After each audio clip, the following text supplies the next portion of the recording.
Kailangan malinaw sa atin ito. Yung mga kagaya kong aplikante ninyo bilang senador, kinakailangan alam yung core function ng isang mambabatas. Core function o sentrong trabaho o alituntunin ba ng isang mambabatas ang magbigay ng ayuda? Ang trabaho ng mambabatas ay bumalangkas ng batas. Ang trabaho ng mambabatas ay magpasa ng batas, mag-amyenda, mag-repeal, at mag-introduce ng bagong batas. Hindi trabaho ng mambabatas, senador ka man o kongresista, mamigay ng ayuda. Yan ay trabahong nararapat doon sa mga napapabilang sa tinatawag nating miyembro ng Executive Department. Ang pagbibigay ng ayuda, dapat yan, hayaan mo na sa mga LGU, sa governor, sa city mayor, sa municipal mayor, sa barangay captain. Why? Sapagkat yung LGU, yan ang may totoong listahan kung sino ang nangangailangan ng tulong o ayuda mula sa pamahalaan. Meron silang ginagawang periodic census, di po ba? Meron mga social services department, ang barangay, ang munisipyo, ang syudad, ang probinsya. Trabaho ng LGU yung pagbibigay ng ayuda. Merong totoong listahan ang LGU kung sino lang ang nararapat bigyan ng ayuda. At nalalaman ng LGU kung hanggang kailan o hanggang saan lang dapat magpatuloy pagbibigay ng ayuda. Hindi ng mga mambabatas. Busy yung ating mga kongresista, kabibigay ng ayuda, kabibili ng boto, ano nangyari? Nagpasa sila ng isang unconstitutional budget for 2025. Yan ang nagiging dahilan, yan ang nagiging resulta pag busy, namumulitika at nakikialam sa trabaho ng Executive Department ang ating mga mambabatas. At higit pa riyan, tatandaan ho ninyo, yung ayuda, dalawa lamang ang pinagkukuhaan ng pondo niyan. Yung buwis na binabayad ng mga manggagawa, ng mga negosyante, at ng mga iba pang kumikita, at yan ay hindi sapat. Hindi sapat yung buwis na yan, yung revenue collection ng gobyerno. Kukuha po yan sa tinatawag nating utang. Whether foreign funded or domestically funded, mangungutang ang gobyerno kasi lagi namang shortfall ang gobyerno eh. Bakit? Dahil sa korupsyon. Kaya nga natin pinangungunahan yung war on corruption eh. Mangungutang ang gobyerno. Bakit kinakailangan pakialaman ng national government? Yung ayuda. Hindi core function ng national government ang pagbibigay ng ayuda. Dapat yan ibigay mo na sa LGU. Tingnan ninyo yung mga pahayagan, yung mga social media sites, yung new media.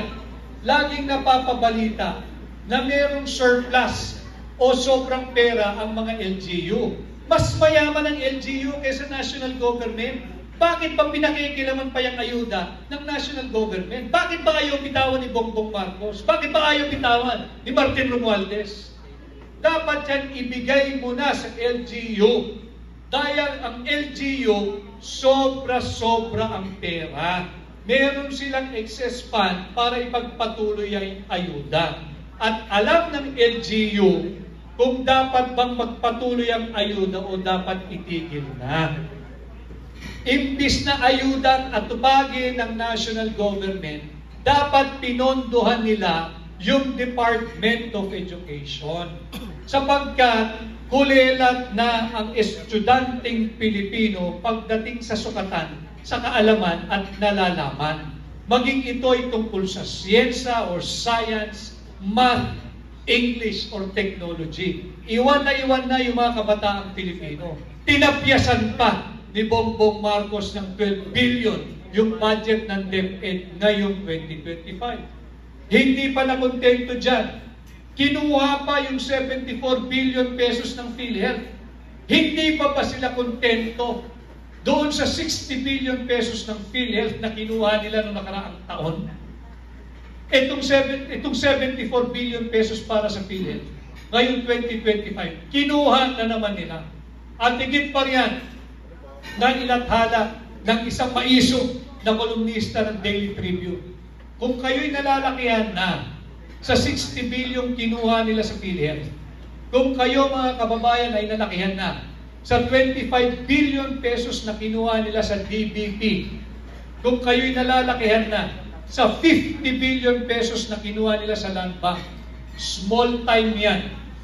Doon sa 117 billion pesos na kinuha nila mula sa PDIC o yung Philippine Deposit Insurance Corporation.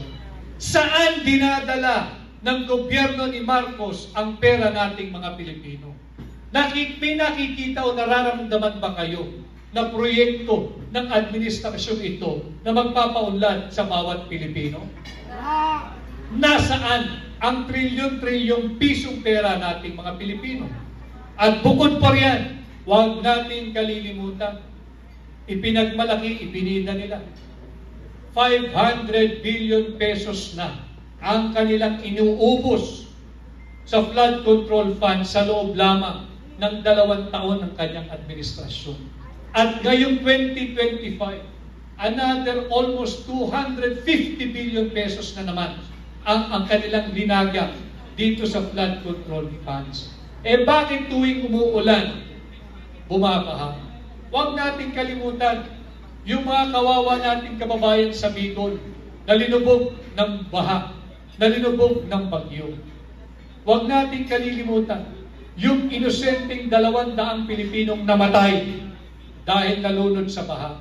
Buhay pa ho ang higit dapat sa nakararami doon kung hindi ninakaw ng Marcos administration ang pera para sa flood control programs. Huwag natin silang pabayaan na hindi managot sa kasalanan ito, tagos sa buto ang kanilang pagkukulang sa sambayan ng Pilipino. Kaya lagi kong sinasabi,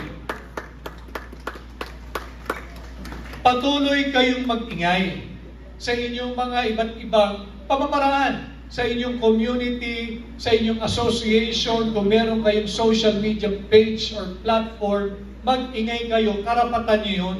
Iparating natin sa higit na nakararami nating kababayan na tayo nagkakaisa na higit na talamak ang korupsyon sa ilalim ng Marcos administration at dapat na itong tuldukan. Yung utang natin ay 17 trillion pesos na. Wala pang 3 taon si Bongbong, 17 trillion pesos na ang utang natin mga Pilipino. Tayo dito sa bulwagang ito, meron tayong pagkakautang ng hindi bababa sa 140,000 pesos each. Sapagkat babayaran natin lahat yan. Yung 17 trillion pesos na yan. At ngayong taong kasalukuyan, 2025, mangungutang na naman. Somewhere between 1 trillion to 2 trillion pesos ang Marcos administration. Lubog na tayo sa utang. Pero hindi natin maramdaman kung nasaan ang pera natin mga Pilipino. Atin silang singilin, atin silang panagutin, dahil pera nyo yan. Kaya nga ang aking ang imbitasyon sa inyo, samahan ninyo ako dito sa war on corruption. At pag tayo nagkaisa, posible ang pagbabago ngayong 2025 pag kayo ay naghatid ng isang katulad ko na bago sa Senado. Bagamat wala tayong political party, meron tayong hakbang ng maiisog. Kasama ko ang maiisog at may mga prinsipyong Pilipinong katulad ninyo na higit marami kesa sa mga tiwali at korap na taong gobyerno at politiko. Magkaisa tayo, ilaban natin ito. Ang labang ito ay laban ninyo at ating isulong yung ating war on corruption, ibalik natin ang death penalty, ibaba natin yung threshold ng plunder, wasakin natin at ibasura. Yung resolution number 10, huwag natin kalilimutan. Yung liquidation by mere certification, kahit na sabihin nila na paulit-ulit yung ating sinasabi, tama. Dahil paulit-ulit nyo rin ginagahasa ang kaban nating mga Pilipino.